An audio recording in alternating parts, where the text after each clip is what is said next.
Hello students. Hope आप सब लोग अच्छे होंगे घर पे। तो अभी हम जो ह्यूमन रेसेस के बारे में डिस्कस कर रहे थे, तो लास्ट हमारे ह्यूमन रेस रह गई थी पर्वतीय प्रदेशों वाले, जिसमें हम गुज्जर और बाकरवाल जो हैं उनके बारे में हम डिस्कस करेंगे।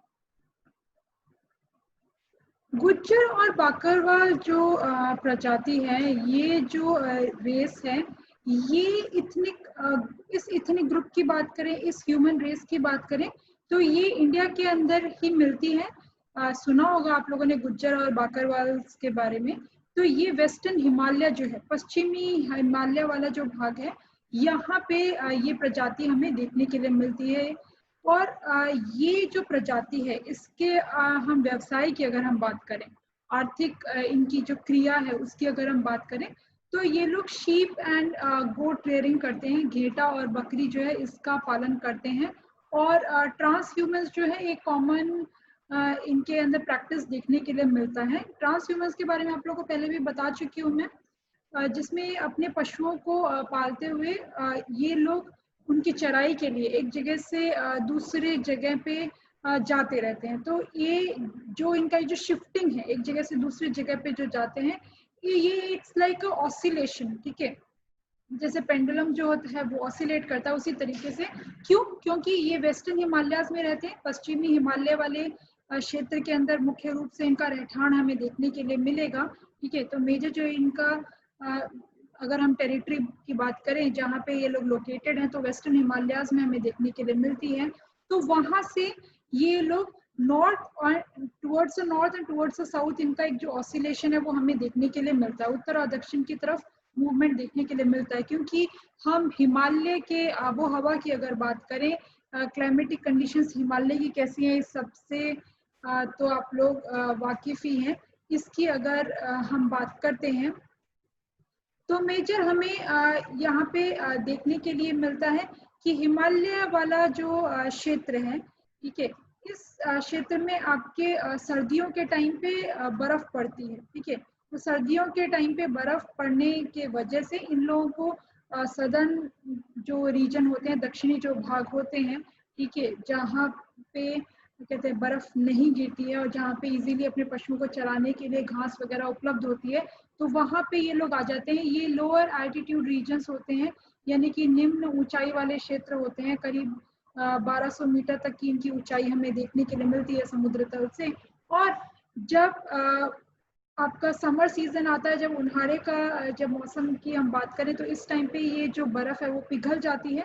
ठीक है, इस वजह से जो उत्तरी भाग है इस क्षेत्र का, इनके वेस्टर्न हिमालय का, पश्चिम हिमालय का जो उत्तरी भाग की अगर हम बात करें, नॉर्दर्न रीजन की अगर हम बात करें, तो यहाँ पे घास उग आती है, तो वहाँ पे इजीली पशुओं को ये चरा पाते हैं। और खास करके वहाँ पे भी आपके जो वैली रीजन्स होते हैं, ठीक है, यानी कि जो खीण वाले जो क्षेत्र होते हैं, दो पहाड़ों के मध्य वाला, बीच वाला जो पार्ट होता है, तो वहाँ पे मुख्यतः अपने पशुओं की चराई जो है ये लोग करते हैं।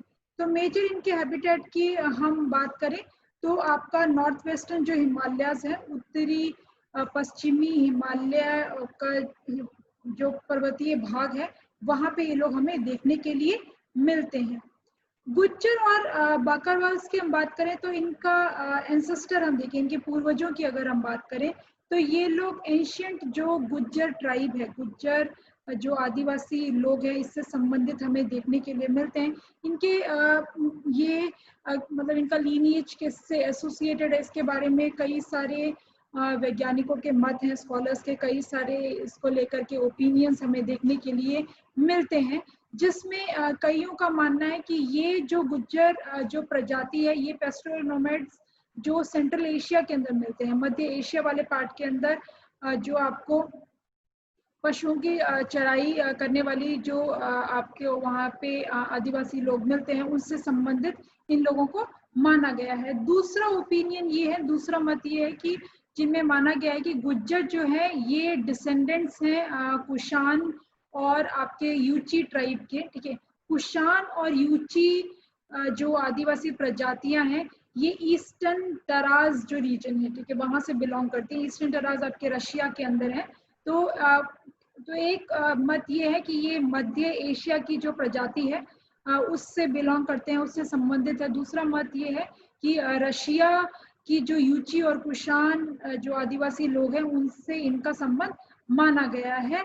हालांकि एक लॉन्ग बैक अराउंड इनकी पीछे की अगर हम 9 जनरेशन पीछे तक के अगर हम जाएं तो इनका जो एसोसिएशन है, इनका जो लिंक है वो हमें इंडिया के साथ ही संबंधित देखने के लिए मिलता है। यानी कि इनका जो ओरिजिन है उसकी अगर हम बात करें, इनकी उत्पत्ति की बात करें तो पीछे अराउंड 9 जनरेशन बैक तक ये इंडिया के अंदर ही हमें इन लोगों का रहठान देखने के लिए मिलता है। इनका एक जो हैबिटेट, इनकी जो टेरिटरी है वो इंडिया के अंदर ही हमें देखने के लिए मिलती है।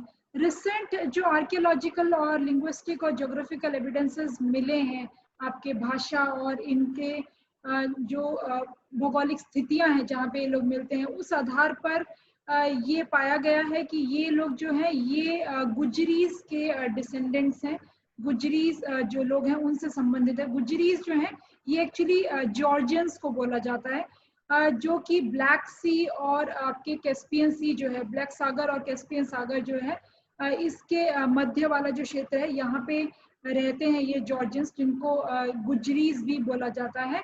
और ऑलमोस्ट अगर हम यहाँ का ज्योग्राफिकल लोकेशन देखिए तो यहाँ पे आपके कॉकस माउंटेन्स जो है वो आपको देखने के लिए मिलते हैं। कॉकस की जो टेकरियां हैं उनका विस्तार यहाँ इनका हमें देखने के लिए मिलता है, तो वहां से संबंधित ये पाए जाते हैं। ये यहाँ पे आप इस मैप के अंदर देख सकते हैं। ये जो मैप यहाँ पे आपको दिखाया जा रहा है, तो ये जो है ये आपका अरेबियन सी है, अरब सागर है, ये पर्शियन गल्फ है, और ये आपका कैस्पियन सी है यहाँ पे, और ये है ब्लैक सी। ठीक है, तो यहाँ पे कॉकस माउंटेन्स हमें देखने के लिए मिलते हैं, कॉकस की टेकरियां देखने के लिए मिलते हैं। तो यहाँ पे ये गुजरी जो लोग हैं यहाँ पे रहते थे। ठीक है, ये जॉर्जिया वाला पार्ट है, इसी के बगल में यहाँ पे ये टर्की है, फिर नीचे ये पर्शिया और ईरान, तेहरान वाला भाग आ जाता है। तो बाद में ये लोग माइग्रेट होकर के, स्थानांतरित होकर के आपके ये जो रीजन है यहाँ से तेहरान की तरफ मूव करें, और धीरे धीरे जो है इनका एंट्रेंस थ्रू द सिंध या फिर काबुल के रास्ते आपके इंडिया के अंदर हो गया। और तब से इनको यहाँ पे जो है, क्योंकि ये गुजरीज के डिसेंडेंट्स हैं, तो इनको गुज्जर के नाम से जाना जाने लगा। तो ये एक जो है इनके अगर हम इन टर्म्स ऑफ डिसेंडेंट्स देखें, ये किससे संबंधित ये जो प्रजाति है हमें देखने के लिए मिलती है। और एक और दूसरा कारण है कि क्यों इन लोगों को जो है ये गुजरीज से संबंधित माना गया है, क्योंकि इनके ट्रेडिशंस अगर हम देखें, इनकी सभ्यताओं की हम बात करें तो गुजरीज और जॉर्जियन जो लोग हैं उनके जैसे ट्रेडिशंस है वैसे ही काफी संबंधित जो है हमें देखने के लिए मिलते हैं। साथ ही साथ इनकी लैंग्वेज की अगर हम बात करें, भाषा की अगर हम बात करें, इनके लिंग्विस्टिक की अगर हम बात करते हैं तो वो भी उससे काफी ज्यादा मेल खाती है। तो इस आधार पर ये माना जाता है कि ये लोग पहले रहते थे आपके जॉर्जिया के अंदर। ठीक है, और वहां से ये ब्लैक सी और कैस्पियन सी के बीच में जो क्यूकस कॉकस जो माउंटेन्स हैं, कॉकस की जो टेकरियां हैं, वहां पे मुख्यतः रहते थे। लेकिन कोई शायद वहाँ पे भौगोलिक रूप से कुछ परिवर्तन आया होगा, कोई आबोहवा के अंदर परिवर्तन आया होगा, कोई ऐसे क्लाइमेटिक चेंजेस की वजह से ये लोग वहाँ से माइग्रेट होकर के, वहाँ से स्थानांतरित होकर के, और भारत के ये जो उत्तरी पश्चिमी हिमालय क्षेत्र जो है यहाँ पे स्थानांतरित होकर के आ गए। तो मेजर इनका जो एसोसिएशन है वो माना जाता है ईरान और सेंट्रल एशिया, अफगानिस्तान, यहाँ से माना जाता है। तो ईरान, सेंट्रल एशिया, अफगानिस्तान, क्योंकि यहाँ पे माइग्रेट होकर के बीच में इन जगहों पे भी ये लोग रुके हैं, कुछ समय तक रहे हैं। यहाँ पे मेजर जो फेमस एरियाज हैं, ठीक है, मुख्य जो क्षेत्र हैं जहाँ पे इस प्रजाति के लोगों के ट्रेडिशंस हमें देखने के लिए मिलते हैं, संस्कृति जो मेलजोल खाती है, तो वो आपके हैं गुर्जर्स और गुजार, गुरु, गुर्जिस्तान, गुजर खास, खोसा, गुजर, ये मेजर यहाँ के एरियाज हैं जहाँ से संबंधित हमें देखने के लिए मिलता है। ऐसे ही आपके पाकिस्तान जो है, पाकिस्तान के अंदर एक जिला है जिसका नाम है, एक डिस्ट्रिक्ट है पाकिस्तान के अंदर जिसका नाम है गुजरन वाला। तो इवन ये माना जाता है कि शायद ये लोग पाकिस्तान के गुजरनवाला एरिया के अंदर भी काफी लंबे समय तक रहने की वजह से इन लोगों को गुज्जर नाम से जाना जाने लगा। साथ ही साथ गुजरात है ही वेस्ट इंडिया के अंदर, पश्चिमी भारत के अंदर अगर हम बात करें तो शायद गुजरात से भी इनको ये नाम मिला हो। ऐसे ही ग्वालियर के अंदर आपका गुर्जागढ़ एक जगह है, उससे भी संबंधित इन लोगों को माना जाता है।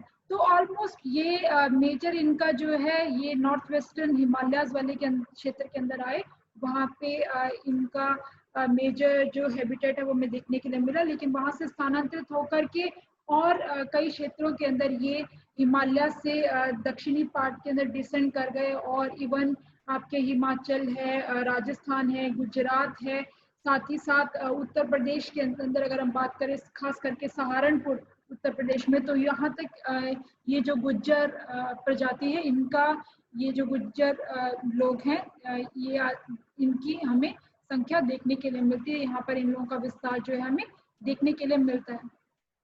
1941 का जो सेंसस था, 1941 की जो जनसंख्या की गणतरी की गई, तो उस टाइम पे ये ऑब्जर्व किया गया कि मेनली जो गुज्जर हैं वो सिर्फ कश्मीर में ही इनका विस्तार हमें देखने के लिए मिला, जम्मू कश्मीर में ही। वहाँ से बाद में ये 1941 ऑनवर्ड्स जो है वहाँ से स्थानांतरित होकर के आपके राजस्थान, गुजरात और उत्तर प्रदेश जैसे जो क्षेत्र हैं वहाँ पे माइग्रेट हो गए थे।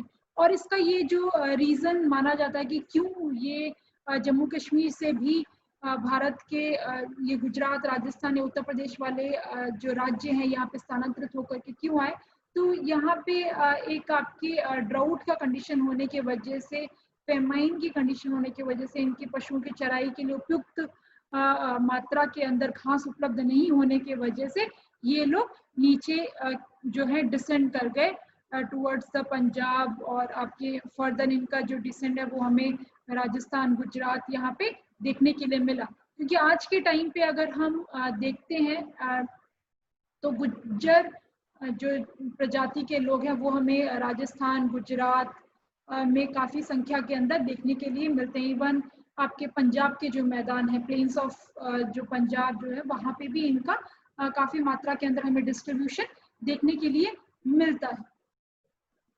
प्रेजेंट गुज्जर फैमिलीज को अगर हम देखें जम्मू कश्मीर के अंदर कहाँ पे इनकी संख्या हमें ज़्यादा देखने के लिए मिलती है, तो जम्मू डिवीजन के अंदर आपका राजौरी है, रियासी है, जम्मू है, पूंछ है, कथुआ है, ठीक है, यहाँ पे मेजर ये देखने के लिए मिलते हैं। और ये माना जाता है कि ये जो जम्मू डिवीजन के अंदर जो गुज्जर प्रजाति के लोग मिलते हैं, ये मेनली पाकिस्तान के अंदर जो गुजरात डिस्ट्रिक्ट है, गुजरात जिला जो है, वहां से माइग्रेट होकर के ये लोग यहाँ पे आए हैं।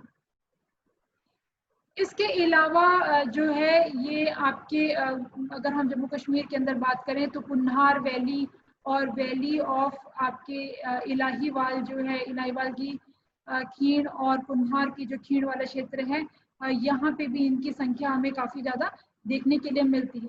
जब इंडिया पाकिस्तान का पार्टीशन जब हुआ था, भारत और पाकिस्तान का जब विभाजन हुआ था 1947 के अंदर, तब इनके कई जो रीजन्स हैं ये डिवाइड हो गए थे। कुछ जो भाग है वो पाकिस्तान के अंदर चला गया था और कुछ जो है हमें भारत के अंदर देखने के लिए मिला। इसीलिए अभी भी हम देखें तो इन टर्म्स ऑफ मैरिज जो है, शादी के अगर हम रिलेशंस देखें तो इनके पाकिस्तान के साथ भी हमें देखने के लिए मिलते हैं। वहाँ पे इनके जो एसोसिएशंस है वो हमें देखने के लिए मिलते हैं। अब हम गुज्जर बाकरवाल जिस एरिया के अंदर रहते हैं, जिस टेरिटरी के अंदर रहते हैं, वहाँ की जियो क्लाइमेटिक कंडीशंस कैसी हैं, आपके भौगोलिक आबो हवा की स्थितियों की अगर हम बात करें तो वो किस तरीके की हमें देखने के लिए मिलती हैं जम्मू कश्मीर के माउंटेन एरियाज के अंदर जहाँ पे लोग रहते हैं, तो जनरली आर्कटिक क्लाइमेटिक कंडीशंस हमें देखने के लिए मिलती है। खास करके हम जम्मू कश्मीर के अंदर लद्दाख वाला जो पार्ट है उसकी अगर हम बात करें तो हमें आर्कटिक आबो हवा की स्थिति यहाँ पे देखने के लिए मिलती है विंटर सीजन के अंदर, शाड़े के अंदर। और वहीं पे आपके समर सीजन के अंदर अगर हम बात करें, उन्हाड़े के अंदर अगर हम बात करें, तो एक ट्रॉपिकल टाइप ऑफ कंडीशन हमें देखने के लिए मिलता है पूंछ और जम्मू वाला जो एरिया है। ओवरऑल इनका जो रीजन है जहाँ पे ये रहते हैं, तो वहाँ पे काफ़ी माइक्रो लेवल वेरिएशंस हमें क्लाइमेटिक वेरिएशंस देखने के लिए मिलते हैं, खास करके एवरेज एनुअल रेनफॉल के अंदर सरेराश जो वार्षिक बरसात होती है उसके अंदर हमें कुछ विभिन्नताएं जो है यहाँ पे देखने के लिए मिलती हैं। जैसे जैसे हम नॉर्थवर्ड मूव करते हैं या टूवर्ड्स लेह और लद्दाख जो है वहाँ पे मूव करते हैं तो धीरे धीरे बारिश की जो मात्रा है वो कम होती जाती है, साथ ही साथ जो फॉर्म ऑफ रेन है, ठीक है, यानी कि बारिश किस रूप में होती है तो वो वहाँ पे हमें स्नोफॉल के रूप में या हिम बरसात के रूप में उत्तरी भाग के अंदर देखने के लिए मिलती है। जबकि इस क्षेत्र के दक्षिणी भाग की अगर हम बात करते हैं, if we talk about the southern region of their territory, तो यहाँ पे generally their rainfall is more than 10 millimeters and the form of rainfall is also in the liquid form। और साथ ही साथ जो दक्षिणी भाग है यहाँ पे आपके जो समर मॉनसून की जो रेनफॉल होती है, यानी कि गर्मियों के बाद जो मॉनसून में चौमासे की जो बारिश होती है तो उस टाइम पे ही हमें सदर्न पार्ट के अंदर, दक्षिणी भाग के अंदर बारिश देखने के लिए मिलती है, यानी कि फर्स्ट वीक ऑफ जुलाई से लेकर के मिडल ऑफ सितंबर तक, यानी कि जो पहला अठवाडिया है जुलाई माह का, वहां से लेकर के मध्य सितंबर माह के बीच में हमें इनका देखने के लिए मिलता है। Valley of Kashmir, Ladakh division और मिडल हिमालयाज जो कि जम्मू डिवीजन के अंदर है, वहां पे हम बात करें तो इवन विंटर्स के अंदर भी रेनफॉल हमें देखने के लिए मिलता है, सर्दियों के अंदर भी बारिश होती है, जो से हम वेस्टर्न डिस्टर्बेंस बोलते हैं, यानी कि ये इन्हें पछुआ पवनों की वजह से पश्चिमी विक्षोभ भी बोला जाता है। इस वजह से हमें यहाँ पे बारिश देखने के लिए मिलती है। पश्चिमी विक्षोभ के बारे में मैं आपको पहले बता चुकी हूँ, जब हम इंडियन ज्योग्राफी जब पढ़ रहे थे, इंडियन ज्योग्राफी के अंदर हम जब चैप्टर 2 के अंदर इंडियन क्लाइमेट के बारे में पढ़ रहे थे, तब मैंने आपको शाले के अंदर, विंटर के अंदर होने वाली जो बारिश है मावठू जो, उसके बारे में आपको बताया था, जिसको पश्चिमी विक्षोभीय बरसात भी बोलते हैं। पश्चिमी विक्षोभ क्यों बोलते हैं? क्योंकि ये जो भाग है आपका जम्मू कश्मीर वाला जो भाग है, इसके पश्चिम के अंदर अगर हम देखें तो भूमध्य सागर आपको देखने के लिए मिलता है, मेडिटेरियन सी जो है वो देखने के लिए मिलता है, और वहां से पश्चिमी दिशा से जो है वो हवाएं चलने के वजह से, उस डायरेक्शन से हवाएं चलने की वजह से, जब ये हवाएं आपके भूमध्य सागर के ऊपर से होकर के आती हैं, मेडिटेरियन सी जो है उसके ऊपर से जब होकर के आती हैं, तो ये मॉइस्चर गेन कर लेती हैं, ठीक है।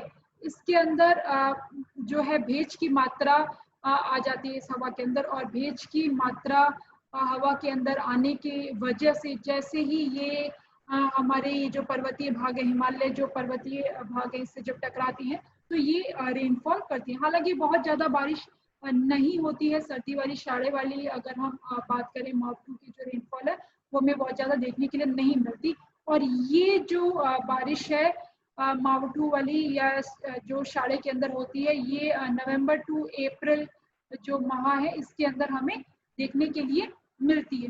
जनरली जो स्नोफॉल की हम बात कर रहे थे कि हिम के रूप में जो है बरसात होती है, हिम बरसात मुख्यतः देखने के लिए मिलती है, तो वो जो रीजन्स आपके 1250 मीटर के एल्टीट्यूड से ऊपर है, यानी कि ऐसे क्षेत्र जो 1250 मीटर ऊंचाई, समुद्र तल से ऊंचाई वाले क्षेत्रों के अंदर हमें देखने के लिए मिलते हैं, तो वहां पे मोस्टली जो है हिम बरसात हमें देखने के लिए मिलते हैं।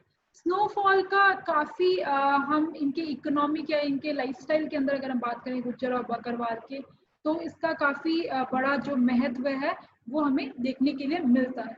और ये ही मुख्य कारण है कि इनकी ये जो इकोनॉमिक एक्टिविटी है, ये जो पशुओं को चराई के लिए जो ऑसिलेट करते रहते हैं उत्तर से दक्षिण के अंदर, तो इसका मुख्य जो कारण है वो यहाँ के क्लाइमेटिक कंडीशन ही है, यहाँ की आबो हवा की स्थिति के वजह से ही ये लोग उत्तर से दक्षिण साल के अंदर इन दोनों जगहों पे जो है माइग्रेशन देखने के लिए मिलता है। इन लोगों के द्वारा ये माइग्रेट करते हैं, अपने जो हर्ड्स हैं, अपने जो शीप और गोट के जो कहते हैं हर्ड्स हैं, यानी कि अपने घेटा और बकरियों के जो जुत्ते हैं उनके चराई के लिए ये हमें इनका एक जो मूवमेंट है वो देखने के लिए मिलता है। इनके पास्चर्स की हम बात करें, यानी कि इनके चरागाह जो हैं वो हमें कैसे देखने के लिए मिलते हैं, तो इनके चरागाह जो है गुज्जर और बकरवाल के वो सीजनल होते हैं, यानी कि मौसमी होते हैं। एक पर्टिकुलर मौसम में वो चरागाह जो है अच्छे पूर्ण विकसित होते हैं और दूसरे मौसम के अंदर आपको जनरली खराब होते हुए देखने के लिए मिलते हैं।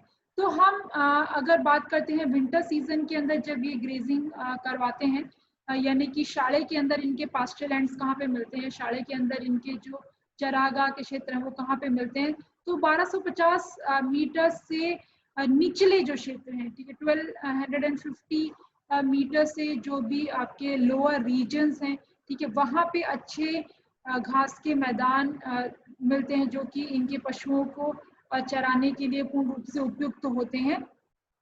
या हम बोल सकते हैं कि ये मिडल माउंटेन जो रीजन है, ठीक है, वहाँ पे आपको देखने के लिए मिलते हैं। स्प्रिंग और ऑटम सीजन के अंदर अगर हम बात करें आपकी, तो स्प्रिंग और ऑटम जो है उस टाइम पे ये मिडल हिमालयाज के अंदर इनको पास्चर्स मिल जाते हैं। समर्स की बात करें, उन्हाड़े की बात करें, तो इस टाइम पे आपके ऊपरी जो पर्वतीय भाग होते हैं, हाई जो रीजन्स होते हैं, वहाँ पे आपको अच्छे पास्चर्स देखने के लिए मिलते हैं। खास करके समर सीजन के अंदर जुलाई से अगस्त में एक अच्छे चरागाह इनको देखने के लिए मिलते हैं, जिनका डेवलपमेंट मोस्टली हम जो यहाँ इस क्षेत्र के विलेजेस देखिए कहाँ पे होता है, तो उसमें आपके पूंछ है, राजौरी है, जम्मू है, कथुआ है, उधमपुर डिस्ट्रिक्ट है, उधमपुर जिले हैं, इनके जो गांव है यहाँ पे इनका विकास हमें अच्छा देखने के लिए मिलता है। तो ओवरऑल पूरे साल के में जो इनके चरागाह के मैदान हमें देखने के लिए मिल रहे हैं जम्मू कश्मीर के अंदर, उसकी अगर हम बात करें तो इसका क्लासिफिकेशन हम 3 भाग में कर सकते हैं। इसका वर्गीकरण जो है हम 3 प्रकार के चरागाहों के अंदर कर सकते हैं। पहले तो आपके हैं विंटर पास्चर्स, ठीक है, जो शाले के अंदर मिलने वाले जो चरागाह हैं। सेकेंड है आपके द इंटरवीनिंग पास्चर्स और द मिडल माउंटेन पास्चर्स, यानी कि मध्य टेकरिया जो है, मध्य जो हिमालय पर्वत वाली जो श्रृंखला है वहाँ पे मिलने वाले चरागाह। और तीसरे हैं आपके समर पास्चर्स, यानी कि गर्मियों के या उन्हाड़े के मौसम में जो मिलने वाले पास्चर्स हैं, चरागाह के मैदान है। इनको लोकली जो समर सीजन के अंदर जो मिलते हैं, उन्हाड़े के अंदर जो मिलते हैं, इनको मर्ग्स या धोक्स जो है वो कहा जाता है। यहाँ की जो स्थानीय भाषा है, स्थानीय भाषा के अंदर इनको या तो धोक बोला जाता है या फिर मर्ग जो है वो बोला जाता है। अब इनके हम ट्रांस ह्यूमंस की प्रैक्टिस किस तरीके की होती है वो देखते हैं, कि ये सीजनल माइग्रेशन किस तरीके से करते हैं, उसकी क्या क्या लाक्षणिकताएं हैं, क्या कैरेक्टरिस्टिक फीचर्स हैं जो इनके सीजनल माइग्रेशन के हमें देखने के लिए मिलते हैं। तो ट्रांस ह्यूमंस जो इन लोगों के अंदर प्रैक्टिस किया जाता है, जनरली देखिए तो ये जो मूवमेंट करते हैं, जो एक जगह से दूसरी जगह पे मूव कर रहे हैं मौसम के चेंज होने की वजह से, और क्योंकि दूसरे टाइम में दूसरी जगह के चरागाह जो है वो ज़्यादा अच्छे विकसित होंगे और यहाँ के जो है वो ख़त्म हो जाएंगे, तो ये आपके ग्रुप्स के अंदर, हर्ड्स के अंदर करते हैं। और एक सीजनल या पीरियोडिक हम बोल सकते हैं, ड्यू टू द डिफरेंशिएटिंग और डिफरेंशियल क्लाइमेटिक रीजन्स जो है, ये एक मूवमेंट जो है, ये एक जो प्रैक्टिस है इनके अंदर हमें देखने के लिए मिलती है, जिसमें ये अपने पशुओं के साथ वो पर्टिकुलर माउंटेन्स और वैली जो पास्चर हैं उनको क्रॉस करते हुए दूसरे एरिया में जाते हैं, जिसमें मुख्यतः हम बात करें तो किस तरीके का आपको देखने के लिए मिलता है। तो ये विंटर सीजन जब होता है, शाले के अंदर ये लोग निचले जो दक्षिणी जो भाग हैं, ठीक है, 1250 मीटर से निचले वाले जो भाग हैं या फिर आपके वैली रीजन्स जो हैं, खीण वाले जो क्षेत्र हैं, वहाँ पे अच्छे आपको चरागाह देखने के लिए मिलते हैं। तो सर्दियों में लोग वहाँ पे आ जाते हैं, जबकि समर सीजन के अंदर, गर्मियों के अंदर दोबारा ये लोग माउंटेन्स पे, पहाड़ी जो भाग है, पर्वतीय जो क्षेत्र है, वहाँ पे चले जाते हैं। तो इनके जो भी टोपोग्राफिक या क्लाइमेटिक जो चेंजेस आते हैं, टोपोग्राफिक और क्लाइमेटिक जो कंस्ट्रेंट्स हैं, उस वजह से इन लोगों के अंदर ये जो ऑसिलेटिंग मूवमेंट, या हम बोल सकते हैं कि एक साइक्लिक मूवमेंट जो है, कंटिन्यूस साइक्लिक मूवमेंट देखने के लिए मिलता है, यानी कि हर साल इनको ऐसे करना है कि सर्दियों में इनको नीचे आ जाना है और गर्मियों में ये लोग वापस ऊपर चले जाएंगे। तो कंटिन्यूस एक ये टेम्पोरल साइकिल ऑफ ट्रांसह्यूमंस जो है, ठीक है, एक लॉन्ग टर्म साइकिल हम बोल सकते हैं, या इसको एक एनुअल साइकिल हम बोल सकते हैं, या हम डायurnal साइकिल बोल सकते हैं, यानी कि आपके पूरे सालाना एक ये जो चक्र है वो हमें यहाँ पे इन लोगों का देखने के लिए मिलता है। जनरली ये जब अपने जो शीप या और जो इनके गोट्स हैं, इनके बकरी और घेटा जो है उसके साथ ये जो मूवमेंट करते हैं, जो माइग्रेशन इनका देखने के लिए मिलता है, तो इन लोगों को करीब 20 दिन तक ये लोग ट्रैवल करते हैं, ठीक है। उसके अलावा बीच में कुछ समय ऐसा भी होता है कि बीच में ये लोग रेस्ट भी करते हैं, ठीक है। यानी कि रास्ते में भी इनको कुछ ऐसा नहीं है कि चरागाह नहीं मिलेंगे, रास्ते में भी इनको पशुओं के चराने के लिए मिल जाता है। तो कुछ टाइम जो है ये बीच में रुक भी जाते हैं। कंटिन्यूस जो मूवमेंट है वो इनका हमें देखने के लिए नहीं मिलता है। जनरली अराउंड 2 मंथ्स तो इनका मिनिमम 2 से या 3 महीने जो है ये लोग ले लेते हैं आपके नॉर्थ से साउथ की तरफ मूवमेंट में, या साउथ से नॉर्थ की तरफ जो इनका मूवमेंट होता है उसकी अगर हम बात करें तो इतना जो है टाइम पीरियड इन लोगों के द्वारा ले लिया जाता है। जनरली हम देखिए इनका मूवमेंट किस तरीके से होता है, तो आपके लेट अप्रैल के अंदर, अप्रैल लास्ट के अंदर, ठीक है, क्योंकि इसके बाद क्या है, ये लोग जो विंटर पास्चर्स हैं इनके, ठीक है, यानी कि जो उत्तरी जो भाग है, जो नर्दर्न हिमालयाज वाला जो रीजन है, ठीक है, वहाँ पे ये लोग वहाँ पे लोगों का मूवमेंट जो देखने के लिए मिलता है, क्योंकि तब तक अप्रैल तक वहाँ पे अच्छी घास जो है वो डेवलप हो जाती है। और इस टाइम तक जो सदर्न पार्ट की अगर हम बात करेंगे, ठीक है, वहाँ पे अच्छा एक समर सीजन होता है, गर्मियों का उन्हाड़े का मौसम होता है, जिस वजह से काफ़ी ज़्यादा तापमान होने की वजह से, स्कॉचिंग एक हीट होने की वजह से, साथ ही साथ वहाँ पे एक ये लंबे समय से अराउंड अक्टूबर नवंबर से लेकर के मार्च तक वहाँ पे अपने पशुओं को चरा रहे होते हैं, तो वहाँ के जो घास के मैदान है वो ऑलमोस्ट खत्म हो जाते हैं, ठीक है। तो इसीलिए उस टाइम पे ये अप्रैल लास्ट में नॉर्थवर्ड मूवमेंट करते हैं, और ऑलमोस्ट 2800 मीटर तक की ऊंचाई वाले जो चरागाह है वहाँ तक ये लोग जाते हैं, क्योंकि 2800 मीटर तक की जो क्षेत्र है वहाँ पे बर्फ पिघल जाती है, ठीक है, और अच्छे लश ग्रीन पास्चर्स जो हैं, चरागाह इन लोगों को देखने के लिए मिलते हैं, तो वहाँ पे ये अपने पशुओं को लेकर के चले जाते हैं। उसके बाद फिर ऑलमोस्ट इनका जो सदर्न मूवमेंट जो होता है उसकी अगर हम बात करें, तो नवंबर या अक्टूबर का जब टाइम होता है तो धीरे धीरे ठंड जो है, सर्दियां जो है बढ़ने लगती हैं, ठीक है। तो उस टाइम पे ये लोग दोबारा जो है साउथवर्ड मूव करने लग जाते हैं, करीब 1250 मीटर से निचले जो क्षेत्र हैं, ठीक है, वहाँ पे लोग मूव करने लगते हैं। क्योंकि तब तक क्या होता है कि जो ये जो उत्तरी इनके चरागाह जो है कहते हैं, वहाँ पे आपके स्नोफॉल होने की वजह से, हिम बरसात होने की वजह से और ठंड बढ़ने की वजह से ये भाग बर्फ से ढक जाते हैं, और इसीलिए इनको दक्षिण की तरफ मूव करना पड़ता है।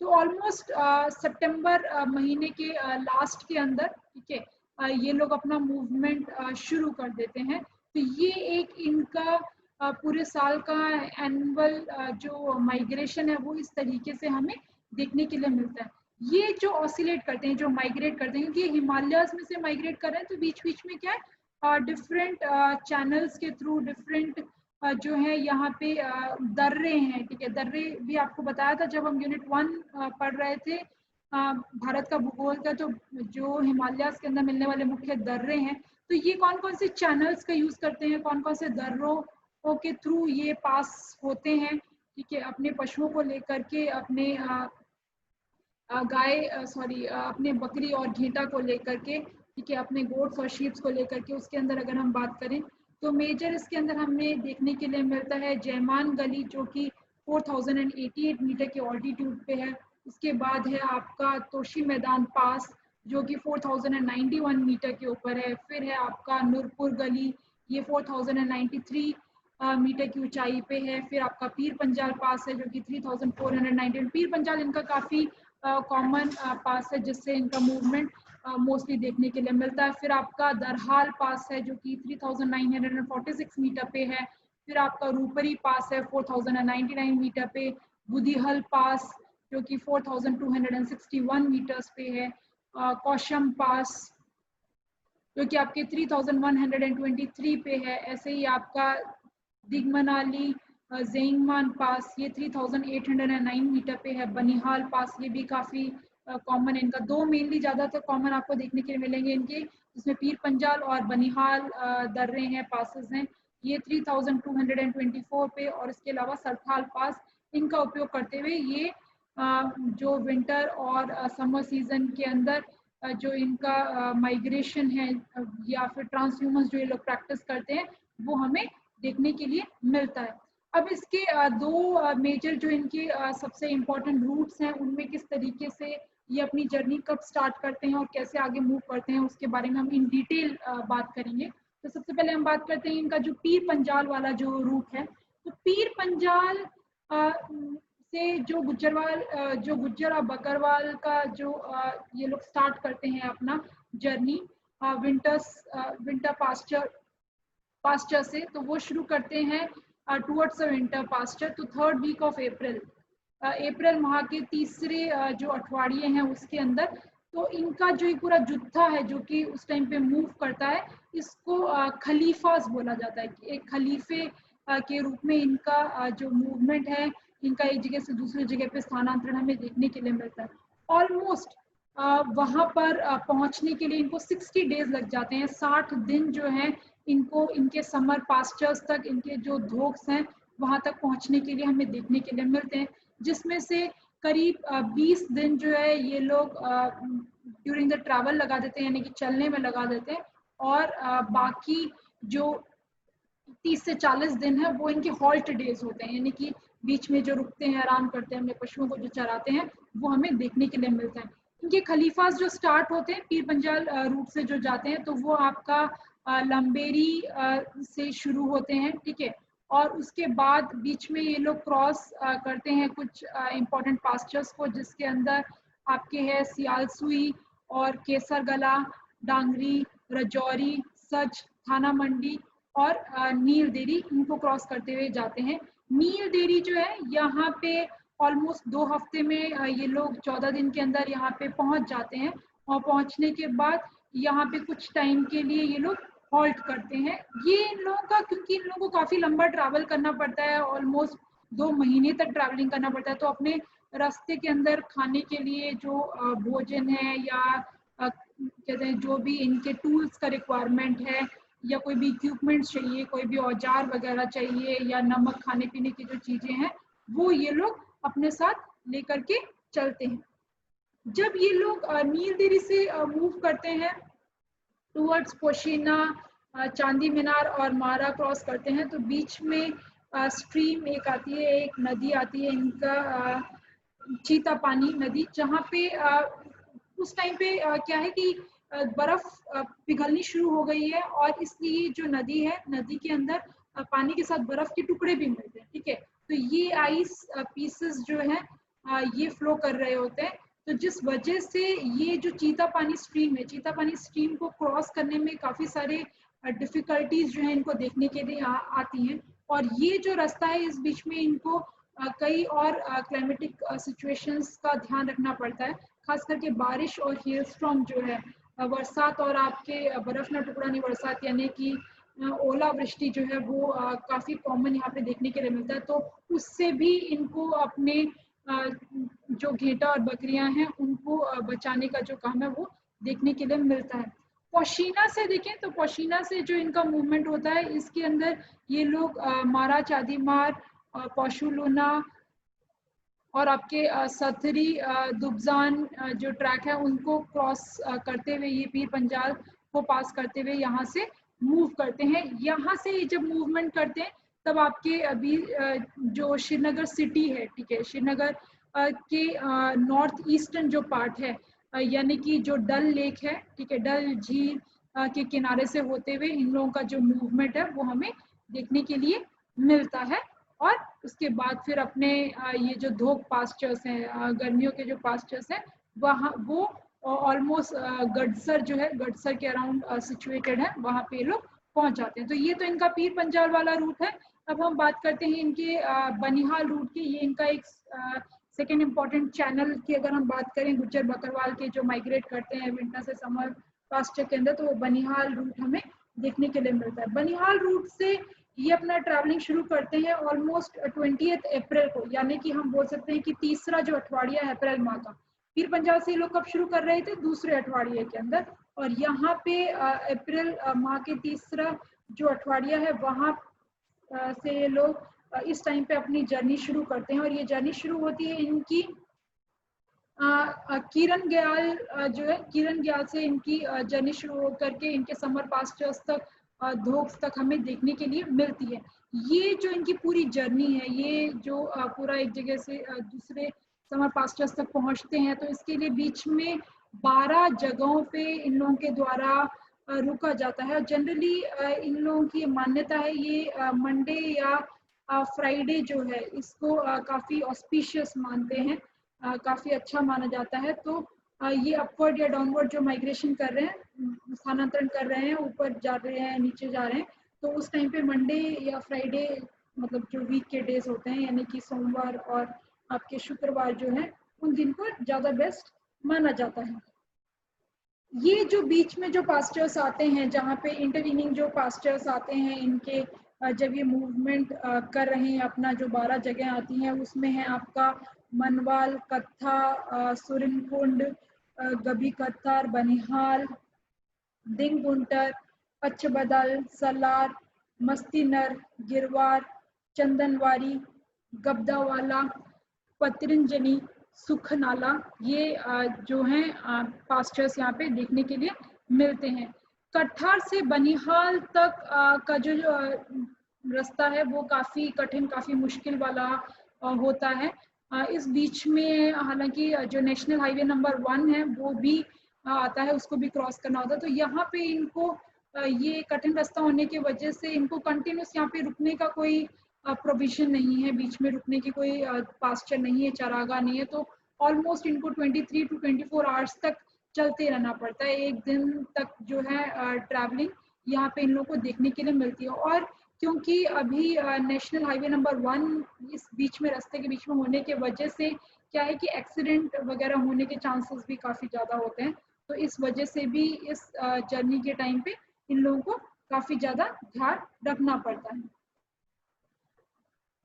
इसकी जो रिटर्न जर्नी होती है बनिहाल पास से होकर के ड्यूरिंग विंटर पास्चर्स की अगर हम बात करें, तो ये रिटर्न करते हैं।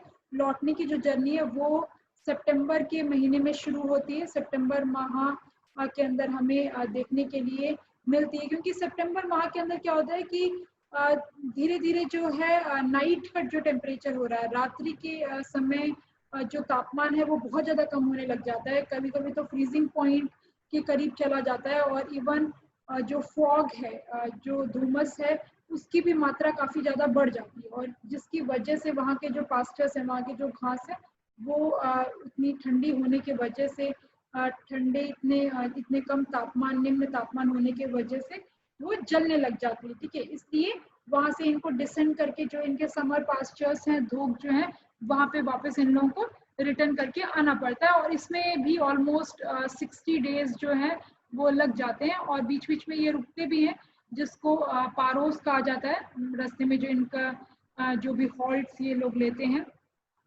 तो काफ़ी इनके हजार्डस जर्नी जो है हम लोगों को देखने के लिए मिलती है। इन लोगों को इतना ज़्यादा टेम्परेचर डिफरेंस जो है वो देखना पड़ता है कि गर्मियों के अंदर तापमान तो 40 डिग्री सेंटीग्रेड तक चला जाता है, और सर्दियों के अंदर तापमान जो है 0 डिग्री से नीचे चला जाता है। तो कई बारी इतने ज़्यादा तापमान, ज़्यादा या इतने कम तापमान होने की वजह से इनके जो शीप्स या गोट्स वगैरह हैं वो स्टारवेशन की वजह से उनके डेथ भी जो है वो देखने के लिए मिलते हैं।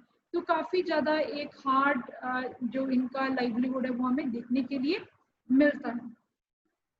तो इसको हम यहीं पे एंड करते हैं। आगे हम इनकी इकोनॉमी और इनकी सोसाइटी कैसी है उसके बारे में हम डिस्कस करेंगे आपके नेक्स्ट लेक्चर के अंदर। Thank you students.